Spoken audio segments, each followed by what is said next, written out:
When a man begins to build character,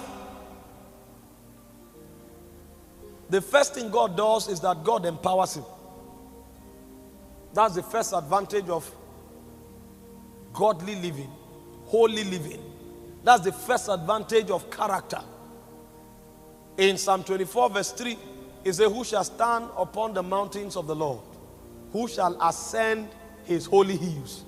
That means, who will God give the opportunity to wield the scepter of authority? Who will God give visibility over a generation? Who will God give control of a people?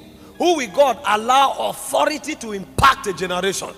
And the Bible began to tell us. He said, him that is of a clean hands, him that is of a pure heart, that have not lifted up his soul in vanity. That means, if your hands are not clean, if your heart is not pure, if your heart is not in brokenness and humility, it says God will be the one resisting you. That is why you may have all the creativity, but nobody will know you. That is why you have all the words, nobody will know you.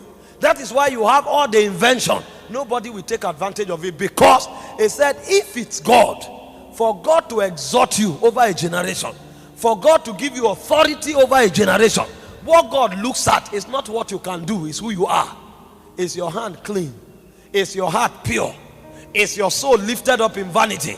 If all of these credentials are there, then God will exhort you over his hills. And remember what happens to a man that God have ascended or caused to ascend over his hills. What did the Bible say? In Micah chapter 4 verse 1, it said, all the nations will say, let us go to the house of the Lord. Let us go to his holy hills. He said, for out of Zion proceeds the law. That means where direction comes for the nations is on the mountains of God. And so the man who is on the mountain of God gives direction to the nations. He influences the nation. He inspires the nation. He tells the nations what to do. But who is the man that God will give the opportunity to stand on his holy mountains? Is the man that is of a clean hands. It's a man that is of a pure heart. So if you want to have authority to influence a generation, you want to have authority to influence a nation, what you should focus on is not God lift me. It's actually God purify me. Because if you are purified, there is one place God will keep you. It's upon the holy mountains of God.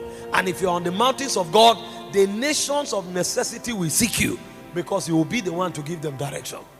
The Bible said God exalts the humble, but he said he resists the proud.